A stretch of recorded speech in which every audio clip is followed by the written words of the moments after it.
The all-new Audi Q6 e-tron has just dropped, and it looks pretty good in my opinion. Now, this car has a single electric motor at the rear, making it a rear-wheel drive that pushes out 326 horses and 485 newton-meters of torque, which can propel the car to over twice the legal speed limit in the Philippines, with a range of 641 kilometers. That is, of course, if you drive it properly. But as I've always said, what the hell is the point in that? Inspired by the e-tron GT, the Q6 e-tron Performance comes with a black styling package, matrix LED headlamps, roof rails, 20-inch wheels, keeping it up on 211 millimeters of ground clearance. An awesome flex of the DRLs on this car is that they've got a moving pattern, but that's not just it. It's customizable. Huh? How do you like that? Open the rear up and you are looking at a very impressive 526 liters of space. You've got a tonneau here that helps. Also back here underneath, when I pull this up, is a subwoofer, which is part of the 16 B&O speaker system inside this vehicle, which sounds really good. I wish I could tell you, or rather show you on camera, but unfortunately I can't.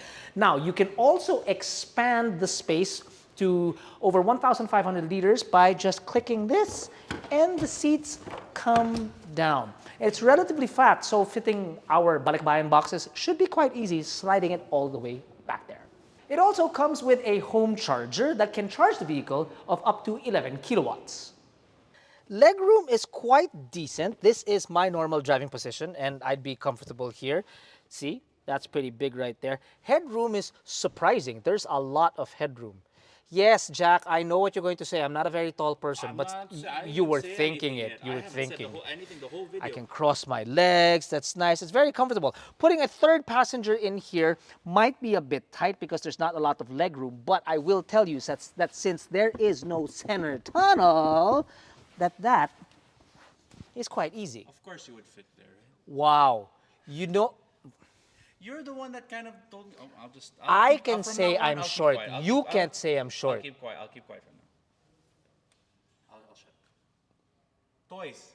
Oh yeah, toys. Toys at the back include twin air vents right here. You've got air controls found down below. Heated seats for the passengers here in the back. 2 Type-C USB charging points found underneath. And a center armrest with 2 cup holders.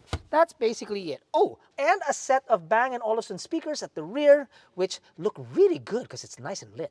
Here is where the biggest changes are, or the biggest tech changes are. For instance, on the door, on my door right here, is how I control the lights now. You can still your bright flash and your signal here, but here on the panel is your control for your lights and your side mirrors. You have this digital stage is what they call it. You have an 11.9-inch cockpit screen is what they're calling it, and then a 14.5 screen as your infotainment. Obviously, it's got wireless Apple CarPlay and wireless Android Auto. It also has a screen for the passenger in the form of a 10.9-inch screen, which they can manipulate the navigation and audio controls. It's just the amount of tech inside this car is actually very, very cool. For instance, you see the light that's going around the cockpit right now, right? That serves its purpose in more ways than one. For instance, blind spot monitoring, one will show red if there's a problem, or if you're gonna get out of the vehicle, it will turn red. If a car is coming by and you won't be able to open your door when it's red, and it opens it up. You have a heads-up display, and it's not just a simple heads-up display. It's like augmented reality. So when you're using the navigation, the arrows actually point to where it is that you need to go.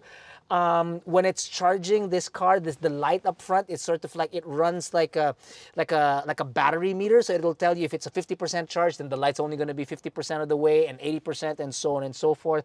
Suffice to say, this also has an auto park feature, which is if you're feeling tamad to park or you really want to flex, this thing will park itself, controlling all the features.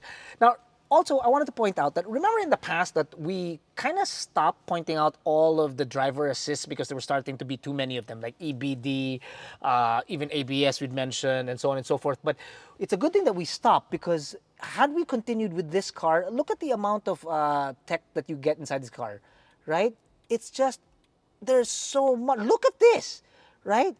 There's so much tech, but the good thing is that it's customizable. You can turn it on and off, but it's always nice to have because safety is always going to be paramount. Get all the information that you could possibly want and need on the Audi Q6 e-tron, or any car for that matter, on our website, AutoDeal.com.ph.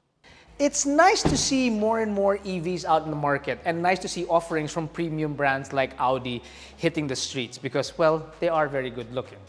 If this car, the Q6 e-tron, is part of your shortlist, then I suggest you either visit our website, AutoDeal.com.ph, or download our app, which can help connect you to dealers nationwide to help you get the best car at the best price. And if you are one of those people that are going to, not thinking, but going to buy this car, I'll tell you what, you know how to get in touch with me.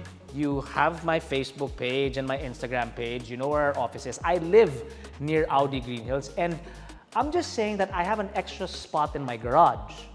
So if you ever need a friend to hold on to the car, to babysit the car, to drive it for you,